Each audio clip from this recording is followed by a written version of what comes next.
Bonjour les abonnés, bah écoutez, aujourd'hui je vous avais promis, c'est que j'allais mettre en fait les batteries ici. Donc là regardez, il y a un pack de batterie, un deuxième pack de batterie, un troisième pack de batterie et un quatrième pack de batterie, d'accord.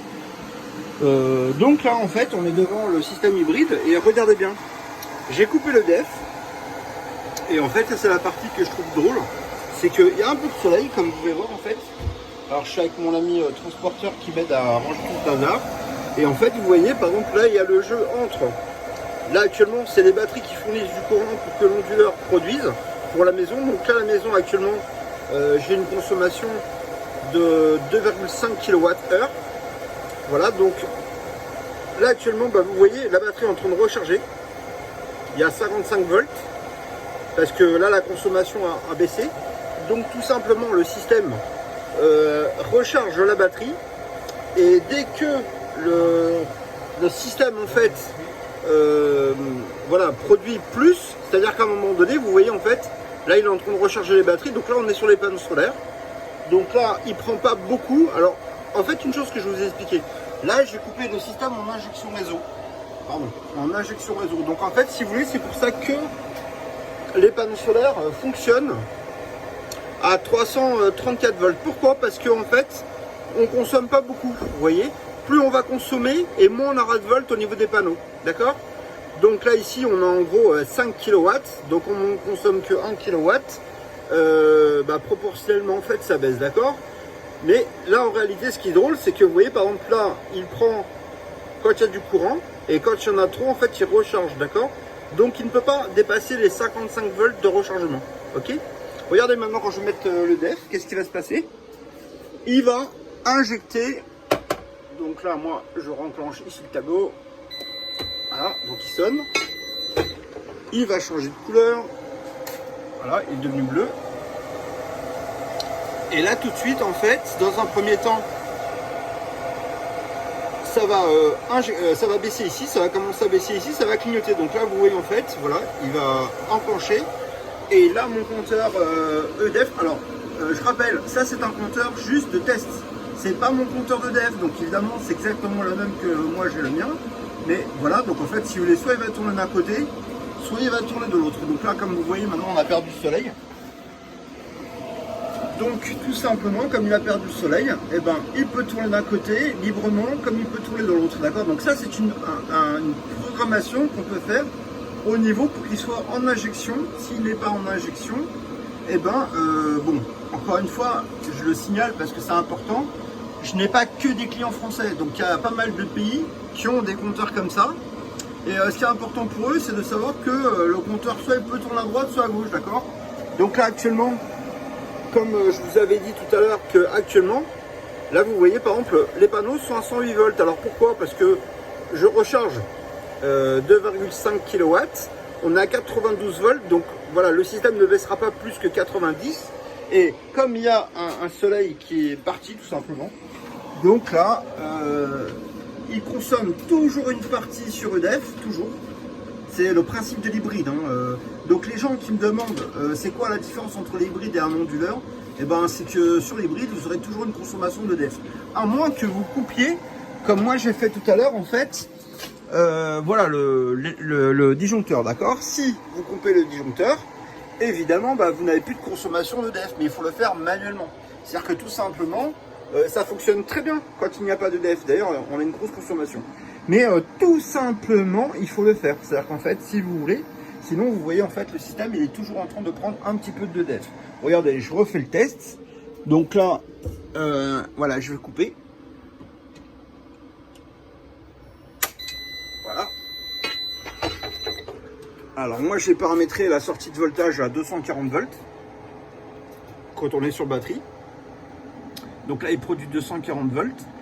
Et donc là, vous voyez, par exemple, il est en train de reprendre l'électricité dans la batterie. Donc là, il consomme pas mal. Voilà, donc les batteries, quasi... Alors, elles sont pas chargées, parce que je viens de les brancher, ça fait 10 minutes. Je ne veux pas brancher toutes les batteries, même si c'est des fusibles. Voilà, j'ai des fusibles ici. Sur chaque string, j'ai des fusibles partout, bien sûr, on ne sait jamais, d'accord. Évidemment, c'est très important de se protéger, mais on ne sait jamais ce qui peut arriver. Donc c'est pour ça que mon collègue est avec moi. Donc là, ça vous permet de voir un petit peu le fonctionnement. Donc ça fonctionne vraiment très bien, mais tout simplement, est-ce qu'on peut le faire fonctionner avec les panneaux? Oui. Est-ce qu'on peut le faire fonctionner avec les batteries? Oui. Est-ce qu'on peut le faire fonctionner sans le DEF? Ben oui, parce que là, en fait, on n'a plus de DEF, d'accord? Regardez, le compteur est bloqué. Alors, c'est assez bizarre cette situation que j'ai aujourd'hui. Pourquoi? Parce que il y a eu tellement de questions que en fait, quand je lis les messages, j'ai que les messages de personnes en fait qui me posent la question. Alors, écoutez-moi, ça évidemment c'est pas moi qui le fabrique, d'accord? Ce que je souhaite faire, c'est vous le vendre pour les gens qui le souhaitent. C'est-à-dire que moi, j'ai choisi ces batteries-ci parce que c'est des batteries qui sont des recharges avec des taux de recharge extrêmement importants. Voilà, il n'y a pas de BMS encore une fois, donc il y a très peu de soucis. De problèmes en fait de rupture d'un BMS, c'est que la batterie arrête de fonctionner. La seule chose qu'on a à mettre dedans, on rajoute jamais d'acide, on met juste de l'eau distillée. C'est très stable dans le temps, d'accord? Donc c'est ce qui est, c'est des batteries qui sont essentiellement utilisées dans les systèmes de secours. Maintenant, c'est très stable dans le fonctionnement, d'accord? Lorsqu'on prend des grosses puissances, ce sont des batteries noyées. Donc en fait, si vous voulez, même si elle chauffe pas, elle peut monter à 60 degrés. Mais après des heures et des heures de surcharge ou de surcharge, de surconsommation. Donc en réalité, elles sont très stables. Voilà, il n'y a pas de risque d'incendie, d'accord? C'est dangereux parce que c'est des batteries, ça contient de l'électricité. Mais sinon, en termes de dangerosité, je vais dire que ce sont les moins dangereuses, d'accord? Là, il y a des batteries au carbone, des batteries gel. Moi, je fais moins confiance sur des batteries carbone ou des batteries gel. Que sur ce type de batterie parce que tout simplement elle contient de l'eau donc elle ne peut pas prendre feu, d'accord?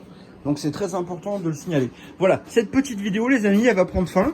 C'était juste pour vous expliquer parce que j'ai eu tellement de messages. Est-ce que ça peut fonctionner sans le DEF? Bien sûr, voilà. Si vous n'avez pas envie que le courant reparte en arrière, vous voyez actuellement là en bas à gauche sur mon compteur, enfin sur mon compteur de DEF. Alors attendez, je sais pas si comme ça on va mieux voir. Voilà, je consomme 2,4 kW. Attendez. Bon, de manière, ici, à le répétiteur, c'est exactement au watt près ce que j'ai là-haut, d'accord? Donc, c'est exactement la même chose. Bon, voilà. Donc là, en fait, si vous voulez, il est en train de recharger. On a l'inverseur qui est là et il recharge. Donc, en fait, si vous voulez, il est en train de prendre l'électricité des panneaux. Bon, là, il tape quand même dans les batteries ici, actuellement. Mais c'est pas grave, je veux dire en l'espace d'une demi-heure, 3/4 d'heure, ça lui suffit en fait à remettre la quantité de panneaux. Il faut dire une chose, c'est que tout simplement le système est capable de recharger ou de prendre 100 ampères de l'heure. Donc si vous voulez, moi comme j'ai 4 kits, 100 ampères de l'heure, ça correspond à 25 ampères. 25 ampères, 25 ampères, 25 ampères par kit, d'accord? J'ai mis des très gros câbles, donc il n'y a pas de problème de ce côté-là, d'accord? Bon écoutez les amis, je vous souhaite une très bonne journée, un bon week-end, et puis je vous dis à plus tard. Merci, au revoir. Et merci pour tous ceux qui ont partagé avec leurs amis ou leurs voisins ou tout simplement de la famille. Et merci pour les pouces bleus, puis merci pour vos encouragements, et puis surtout, n'oubliez pas que je suis aussi là pour vendre. Donc pour ceux qui souhaitent avoir un kit de ceux que vous avez vus chez moi, écoutez, je vous remercie en fait de me... Il y en a pas mal qui me l'ont dit, donc ça m'a fait super plaisir. Et puis d'un autre côté, il y a aussi ceux qui s'imaginent que voilà, je suis là uniquement pour donner des références de produits qu'il faut acheter ou des fabricants. Non, c'est pas mon boulot. Moi, il y en a un qui m'a un petit peu énervé hier au soir. C'est que tout simplement il me téléphone pour me dire voilà, moi j'ai voulu acheter ça, qu'est-ce que tu penses de ça, et ça comme batterie, et ça. Mais c'est pas mon boulot, moi je suis pas un conseiller, tu fais ce que tu veux, t'es grand. Maintenant, si tu décides de faire une installation triphasée et que moi c'est simple, pour même puissance, entre le triphasé et le monophasé, je sais que ça va te coûter plus cher en triphasé. Voilà, si tu veux garder ton triphasé, c'est libre à toi, il n'y a pas de problème. C'est ton choix, il n'y a pas de problème. Mais me casse pas la tête avec tes choix, je m'en fous moi de ta vie. C'est un truc de fou, c'est que tout simplement, il me demande un conseil. Je lui ai donné mon conseil, ça ne lui coûte pas d'argent, je lui explique même pourquoi. Et je lui ai fait le calcul en plus. Donc à partir du moment, l'histoire elle est simple, c'est-à-dire que ça a un client qui a une voiture électrique. Donc moi j'ai fait pas mal de vidéos sur les voitures Tesla, je les aime bien, c'est des voitures qui fonctionnent très bien, il n'y a pas de problème. Maintenant, ce qui m'énerve un petit peu, c'est que tout simplement, je lui ai expliqué, si tu prends une voiture en triphasé, tu vas consommer plus. Vraiment, mais vraiment pourquoi? Parce que c'est vrai. Donc je lui ai expliqué, je lui ai montré le calcul. Et en fait, bah, il me ramène à chaque fois à son installation. C'est comme si il voulait que je l'adobais avec son installation. Je dis non, mais c'est pas ça, c'est que ta solution elle est pas bonne. C'est point barre, c'est tout. Sur un système triphasé, tu auras toujours beaucoup plus de pertes que du monophasé. Parce que sur un onduleur comme ça, par exemple, tu as un onduleur et tu as un chargeur. Quand tu produis moins, enfin, quand tu consommes moins que 7 kW, la totalité de ce qui est produit, à 90%, est recyclé dans les batteries. Donc, tu ne consommes quasiment rien, d'accord? Enfin, tu n'as pas de perte. Alors que celui-ci, par exemple, voilà, les amis, je vais être clair avec vous. Encore une fois, je vous cache rien, c'est pas moi qui le fabrique celui-là. Je l'achète pour le revendre parce que dans ma gamme, il n'y a pas d'hybride, d'accord? Ça, c'est pas un hybride, ça, c'est pas un hybride, ça, c'est pas un hybride, ça, c'est pas un hybride, ça, c'est pas un hybride, c'est pas un hybride. J'en ai jamais fabriqué des hybrides, d'accord? Même celui-ci, il est là, pardon. Même celui-ci, en fait, qui a déjà 15 ans, enfin, ce modèle a 15 ans, c'était pas un hybride et j'en voulais pas. Parce que ce que je souhaitais, moi, quand je me suis lancé dans l'aventure de l'autonomie, c'était tout simplement, en fait, avoir un produit qui puisse fonctionner si on n'a pas de groupe à hydrogène, d'accord? Voilà, un système performant et économique. C'était mon souhait, c'est ce que moi, j'avais envie d'avoir.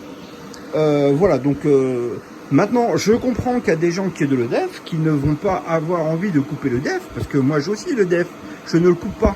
Regardez, là on est à 60 volts. Là on est à 60 volts, donc là ce qui est intéressant, si vous voulez, c'est que quand même, voilà, les panneaux sont hyper performants, et vous voyez en fait quand on puise dans les panneaux, voilà, ça fait monter très fort en fait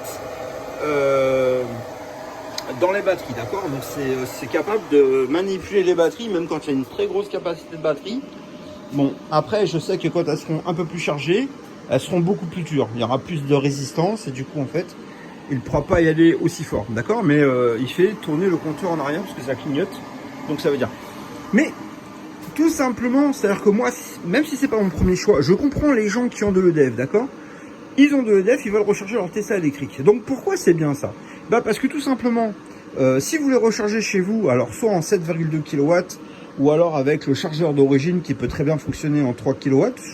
J'ai montré là-dedans, j'ai fait plusieurs vidéos, donc il n'y a pas de souci, on ne va pas remettre en cause, on l'a déjà fait plusieurs fois. Maintenant, regardez, pourquoi c'est bien l'hybride? C'est parce que tout simplement, même si vous n'avez pas beaucoup d'électricité, c'est-à-dire que bon, il fait un temps pourri comme aujourd'hui, d'accord? Là, regardez, je vais dehors, mais je l'ai dit sur quasiment toutes mes vidéos. Même si vous n'avez pas de... Ah, salut, mon petit voisin. Même s'il n'y a pas de soleil, c'est pas pour autant que vous produisez pas, d'accord? Donc là, en fait, ce qui est important, ce qui est vraiment important de comprendre, c'est que tout simplement, si vous ne produisez pas, c'est pas grave, vous produisez quand même un petit peu. La preuve, actuellement, on est en train de recharger. Donc, s'il est en train de charger, c'est qu'il a bien de l'électricité dans les panneaux. Vous voyez, on n'est pas à zéro.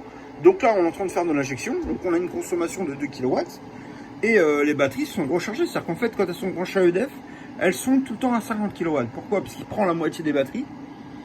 Il régénère, d'ailleurs on voit ici le symbole en fait de rechargement, et il fait moitié pour pas faire surchauffer les batteries, et en fait pour voilà, donc c'est un paramétrage qu'on fait. Donc moi je fais comment dire, le choix de celui-ci, parce que quand il y a un client qui vient, ça permet en fait de voir tous les modes de fonctionnement, d'accord? Donc ça nous permet de voir ça de la consommation sur ma part.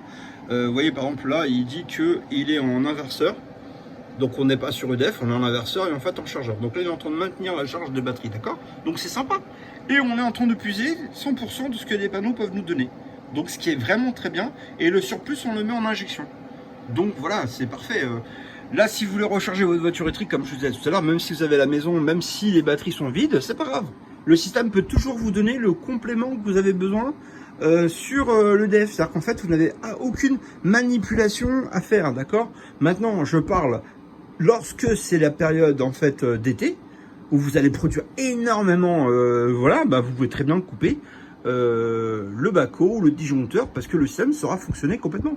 Donc c'est pour ça que je vous ai montré tout à l'heure que lorsqu'on coupe le système, ça fonctionne. Parce qu'il y a plein de gens qui me disent oui, mais bon, à quoi ça sert? Voilà, à quoi ça sert? Ça sert tout simplement à avoir ce que vous avez besoin, vous. Si ça vient du soleil, c'est gratuit, d'accord? Donc vous pouvez prendre 100% de ce que vous avez sur vos panneaux.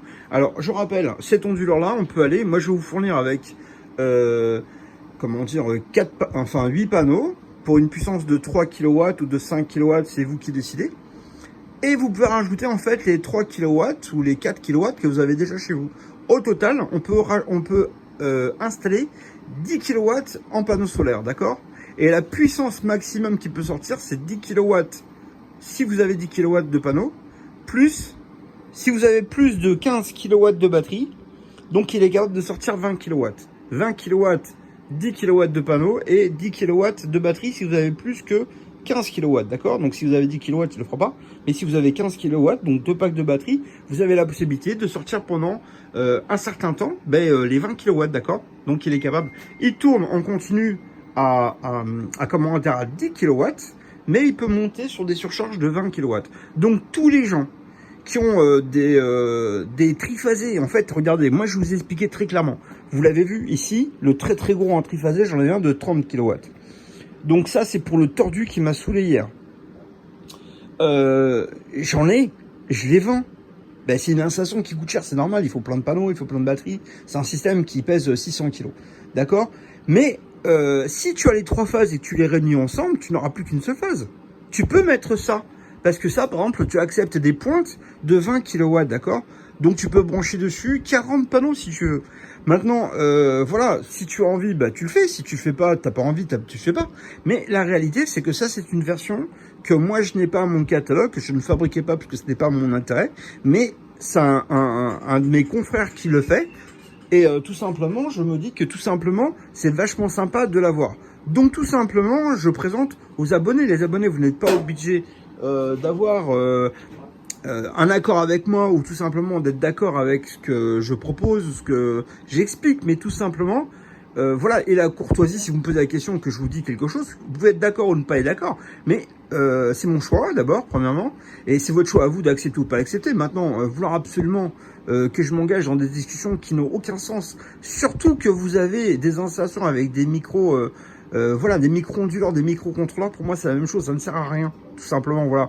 Une installation, j'arrête pas de le dire, si vous n'avez pas de batterie, elle ne sert à rien, parce que tout simplement, quand vous avez une installation qui fonctionne avec les panneaux, ben si vous n'avez pas suffisamment d'électricité dans les panneaux, c'est quoi l'alternative? C'est d'aller prendre sur EDF, d'accord? Bah comme là actuellement, vous voyez, on prend sur EDF. Et ben si vous avez les panneaux, quand vous produisez trop, vous allez recharger dans les panneaux, enfin dans les batteries, je veux dire. Lorsque les panneaux solaires, bah, c'est comme maintenant. Entre temps, j'ai un abonné qui est venu. Salut. Toi, tu es d'où? Voilà, donc c'est un collègue portugais aussi qui m'a acheté plusieurs installations. Ça fait combien d'installations que tu m'as acheté? Ça, c'est la troisième. Là? Ça, c'est la troisième. Voilà, c'est la troisième. Voilà. Donc une pour lui, une deuxième pour lui, et en fait un pour un de ses cousins. Et là, ce qui est intéressant, si vous voulez, c'est que quand vous avez des batteries, en réalité, si vous n'avez pas suffisamment d'électricité dans les panneaux solaires, et ben vous pouvez puiser dans les batteries, d'accord? Donc c'est l'avantage des batteries.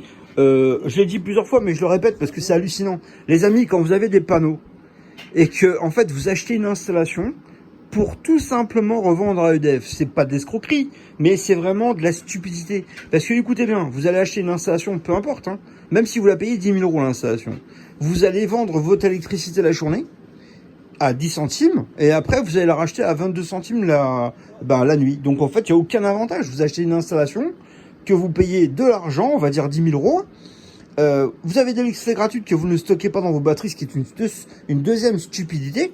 Et le soir, vous repayez plein pot votre électricité. En cas de coupure de courant, vous n'êtes jamais autonome finalement. Et puis de toute manière, vous êtes toujours en train de payer. Parce que vous avez payé une installation qui vous sert à rien. Alors que là, vous achetez l'installation, mais vous avez quand même EDF. Vous continuez à payer votre compteur d'abonnement si vous ne consommez pas. Mais l'avantage qu'il y a, si vous voulez, c'est que vous avez les panneaux. Les panneaux plus les batteries, quand il y a la moitié des panneaux, la moitié des batteries, ben vous avez quand même une unité de puissance que vous n'avez pas uniquement quand vous avez des panneaux ou uniquement des batteries. Donc, c'est beaucoup plus intéressant. Vraiment, les amis, franchement, réfléchissez bien ou téléphonez-moi si vous n'avez pas compris, je vous expliquerai ça en détail. Écoutez, il faut que je vous laisse parce que du coup, j'ai mon abonné qui est venu. Je vais être obligé de lui faire l'installation. Et je vous dis à bientôt, les amis. Bonne journée, au revoir.